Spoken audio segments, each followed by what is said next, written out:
नमस्कार, मैं हूं विकास सुखीजा और आप देख रहे हैं अब तक टाइम। दोस्तों, आपको बता दें, देर रात को सिविल लाइन थाना पुलिस द्वारा दो पत्रकारों को ब्लैकमेलिंग करने के आरोप में धर दबोचा जाता है।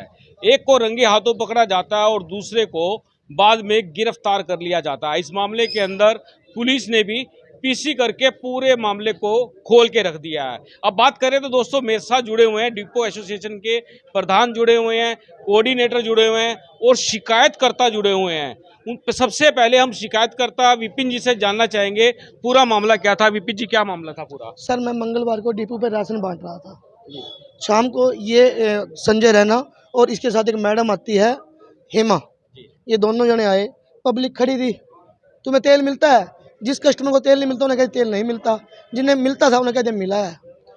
आपने गेहूँ बांट रहे हो, मैं कहा आप कम क्यों दे रहे हो? मैं पूछ रहा हूँ 25 बनती है, 25 दे दी मैंने, क्लियर कर दी। आपकी शिकायत आई है, मैं कहा दिखा दो। हम आपको क्यों दिखाएं, डीएफएससी को दिखाएंगे। मैं कोई बात नहीं। अगले दिन निकल गया। अगले दिन शाम को ये मेरी कॉलोनी में घूम फिर के जूठी उठी बाइट बनवा लाए। 5-10 आदमियों को इकट्ठे, तू बाइट दे दे, ये दे दे, वो दे दे। मेरे को रात को 9 बजे फ़ोन आता है आज़ाद का, भाई तेरी संजय रैना बाइट बना ला है। और 2 बंदों को तो मैंने, उन 3 बंदे गए थे, 2 बंदों को मैंने संभाल लूँगा, संजय रैना को तो आप संभाल लेना। मैं कहा जी मैं आपको सुबह मिलता हूँ। मैं इनके घर जाता हूँ, मैं कहता हूँ आप निबेड़ो। कहता संजय रैना को तो आपने निबेड़ना पड़ेगा। मैं 2 पत्रकार को निबेड़ता हूँ जिसकी वीडियो मेरे पास है। जी, वो वीडियो है आपके पास? हाँ जी। कौन कौन से दो पत्रकार हैं? उनका नाम नहीं बताया इसने। जी। तो उसके बाद मैं गया। इसके बाद मैं कहा भाई जो इज्जतमान है 5,000 रुपये मेरे से ले ले, मिठाई के नाम पे ले ले, जब मर्जी ले ले। ये कहता है मैं बताऊंगा। ये कहता है जी मुझे तो 22,000 रुपये चाहिए, 11,000 उनके, 11,000 मेरे। विपिन जी, आपने क्यों पैसे का ऑफर किया जब आप ईमानदारी से काम कर रहे हो? 3 पत्रकार हैं भाई साहब, आप मेरे पास आते हो, मिठाई का डब्बा भी 1100 रुपये। नहीं, कोई हक नहीं बनता ये नहीं वाला। बताऊँ डर की वजह क्यों? हमारी सरकार ने अब क्या किया, सिक्योरिटी फॉरफिट 20,000 रुपये कर दी। हम सोचते हैं 20,000 देने के बजाय भाई आया इसकी इज्जत मान कर दो, 20,000 15 तो बचेंगे, वैसे ही 5-7 हज़ार बचते हैं। हम क्यों इतना नंबर चप्पड़ पड़े अपनी इज्जत से बचने के लिए? तो अपनी इज्जत बचाने के लिए कोई खास नहीं है। उसके बाद ये कहता है जी मतलब बदनामी के डर से? बदन इज्जत बचाने के लिए भाई साहब, और कुछ नहीं है। जी, जी। उसके बाद इसके घर गया हूँ मैं सुबह। इसने 3 ये वहाँ मिला मेरे को, रैना को बुलाया। रैना कहता है 60,000 रुपये लूँगा। मैंने रैना के पैर पूर पकड़े, रैना को 20,000 रुपये दिए, 25 मेरी जेब में थे। कहता नहीं 25 दे, 10,000 रुपये ना तू मेरे को 5 तारीख को दियो। मैं कहा भैया 5,000 छोड़ दे, मेरे बच्चों के लिए मैंने गुजारा करना है। तो कहने लगा नहीं पूरे पैसे दे। मैंने 5 भी वहीं धर दिए टेबल है, जिसकी फुटेज सबके पास आ चुकी है। तो उसके बाद आज़ाद जी का फ़ोन आता है 3 इनको बात निपटने के बाद, कहाँ है गुप्ता जी? मैं कहा मैं बल्लड़ी चौक पे हूँ। कहता आ जा। मैं कहा भाई साहब मैं 6 बजे आऊँगा आपके पास। हाँ आ जाना। वो 2 पत्रकारों का फ़ोन आ रहे हैं बार बार। मैं कोई बात नहीं भाई आता हूँ। रात को 9 बजे मैं गया, मैंने उसको 25,000 रुपये दिए। और ये SHO साहब की, SP साहब की मेहरबानी से ये मेरा काम हो गया। नहीं मैं आज मेरा जनाजा उठा गोली खाया होता इन लोगों के कारण। दोनों 25,000 कहाँ से लाए थे आप फिर? मैं एक 25,000 तो सुबह ब्याज भी लाया था, एक शाम को मुझे कहीं से नहीं मिले तो मैं गुंडी बेच के अपनी गुड़िया की, और जब इनको दे गया OPS ज्वेल्स के पास बेच के, इन लोगों ने वो अत्याचार कर रखे किसी को कहने जोगे भी नहीं। आपने कभी इनकी पहले शिकायत नहीं की? पहले बड़े पैसे दिए आपने? सर इनकी पहले एक बार शिकायत हुई थी 2022 में। मीडिया में कहा था मैं तेरा कार्ड कहाँ है। इनकी पूरी बहस हुई, मेरी सप्लाई बंद कराई थी। 70,000 रुपये ले गए थे। उस टाइम कर्ण बिहार के मोड़ पे डिपो था मेरा, और इसमें कमल मिट्टा जी बाइट की थी इन्होंने। इससे पहले भी पैसे लिए हैं कुछ? उससे पहले भी 1,000 2,000 5,000 ले जाते थे उस टाइम। कितने पैसे ले चुके हैं अभी तक? 3-4 लाख रुपये मेरे से तो ये ले गए हैं। सारी करनाल को लूट रखे हैं तो डिपो वाले बोलते हैं, ये तो कहते हैं डिपो कहीं ना गूगल पे कर रखे हैं 25। आपने अपने अपनी यूनियन में नहीं बात की? यूनियन में जब बात करी जब ये काम हुआ कल। यूनियन तो बचाया नहीं, मैं तो मर लिया था। और कोई और भी व्यवसाय है या इसी पे निर्भर हो? मैं तो इसी पे निर्भर हूँ, दाल रोटी खाना गुजारा करना। क्या मांग करते हो आप? मैं कहता हूँ मेरे पैसे दिलवाए जाए, और इनके जो गिरोह है, जो 8-10 जितने भी हैं जो डिपो होल्डर भाई गंदे लोग इनके साथ लगे हुए हैं, कृपया उनकी कब तक पूरी कुत्ती खुलनी चाहिए। ये गुप्ता जी बात करें, कहीं ना कहीं मीडिया की साख पे बड़ा प्रश्न चिन्ह लग रहा है। ये तो मीडिया को बदनाम कर रहे हैं। ये कार्ड दिखाते हैं मैं मीडिया से हूँ, जबकि इनका +2 पास 10वीं पास है। ये मीडिया किसने बना दिए? ये कार्ड दिखाते हैं, मेरे पास कार्ड है इनका, आगे कार्ड दिखाते हैं मीडिया से हूँ। आपने मीडिया जो एसोसिएशन है उसमें कंप्लेंट करनी थी, आपने वहां पे नहीं की? सर मीडिया, असली मीडिया तो आज पता चला है नकली है। कल शाम को खुला खुला तो नकली है सारे जब पकड़े गए। बिल्कुल दोस्तों, आपको बता दें ये है वीपी जी, जिनका साफ तौर पर कहना है कि आखिरकार बड़ी ब्लैकमेलिंग की जाती है। मीडिया कोऑर्डिनेटर हैं, शर्मा जी से बात कर लेते हैं। शर्मा जी, क्या मामला है ये पूरा? मेरे को तो कल रात को विपिन जी का फ़ोन आता है। पहले इसने परसों हमारे से डिस्कस करी भी, ऐसे करके मेरे को ब्लैकमेलिंग कर रहे हैं। हमने कहा कोई बात नहीं, तू प्रशासन की मदद ले ले, अपना प्रशासन एसपी साहब ईमानदार हैं, अच्छा काम हो जाएगा। तो कल इसने ये काम कर दिया, रंगे हाथ पकड़ा दिए। तो इसको काफ़ी दिनों से टॉर्चर किया जा रहा था। अच्छा, तो आपके पास कब सूचना आई थी? हमारे को वैसे तो इसने परसों बताया था कि मैं टॉर्चर हो रहा हूँ। हमने बोला अगर तू टॉर्चर हो रहा है सही है तो आप प्रशासन की मदद लो। शर्मा जी, आपने भी मोर्चा खोला हुआ है, जो ब्रश डिपो वाले हैं उनके खिलाफ खोला हुआ है, कईयों को आप पकड़वा चुके हैं, कई मुकदमे दर्ज करवा चुके हैं, आपको भी जान से मारने की धमकी आ चुकी है, उसमें क्या चल रहा है? देखो, मैंने कहीं एफआईआर दर्ज कराई है ब्रश डिपो होल्डर के साथ। मैंने पहले भी ये बोला, जो सही डिपो होल्डर है हम उसके साथ खड़े हैं, जो गलत है हम उसके खिलाफ खड़े हैं। जो अभी भी गलत करेंगे उसके खिलाफ उसके खिलाफ अभी कितने लोगों के खिलाफ आपने शिकायत की हुई है? मैंने 100 कुछ आदमियों के खिलाफ एफआईआर दर्ज है। 5 965 वाला मामला भी था, कोई फर्जी की भी जांच ये चल रही है। अभी तक चल रही है 2 साल वो से। उसमें ऐसा था, एक डिपो होल्डर का नाम नहीं था। अच्छा, उसमें 30 से 40 डिपो होल्डरों के नाम थे, इसलिए वो जांच चल रही है। मतलब वो सारे के सारे हैं गुल्लूगारे में? हाँ, वो विभाग ने जो बनाई है उनकी समरी उसमें जांच चल रही है। कब तक पर्चा दर्ज होगा वो तो विभाग ने कराना है जी। देखो, मैंने तो कंप्लेंट दे रखी है।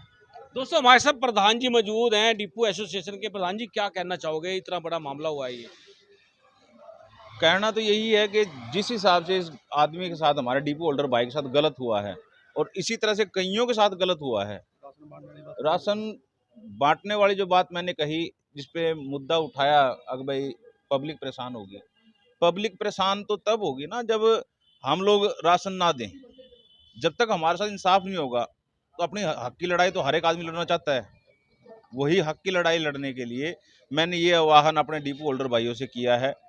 जो 650-700 डिपो होल्डर भाई हैं हमारे, वो सोमवार को सुबह 10 बजे ये सुपर मॉल के सामने इकट्ठा होंगे और डीसी साहब, सीएम साहब और अपने प्रधानमंत्री जी के नाम से हम ज्ञापन सौंपेंगे डीसी साहब को। क्या क्या मांग रहेगी उसमें आपकी? पहले तो ये पर्दाफाश करने की रहेगी कि जो भी आदमी हमारे डिपो होल्डर भाइयों को ऐसे परेशान कर रहा है, और अगर उसमें कोई डिपो होल्डर भाई गलत है तो हम उसके खिलाफ हैं, हमने शुरू से कह रखा है। और अगर हमारा डिपो होल्डर भाई सही है और उसको भी नाजायज तंग किया जा रहा है तो हम उस डिपो होल्डर भाई के साथ खड़े हैं। अगर हम लोग इससे बात ना करें मित्तल जी से, शायद कहना इनका ये अपना आज इनका जनाजा ही उठ जाना था, आज इन्होंने मर जाना था।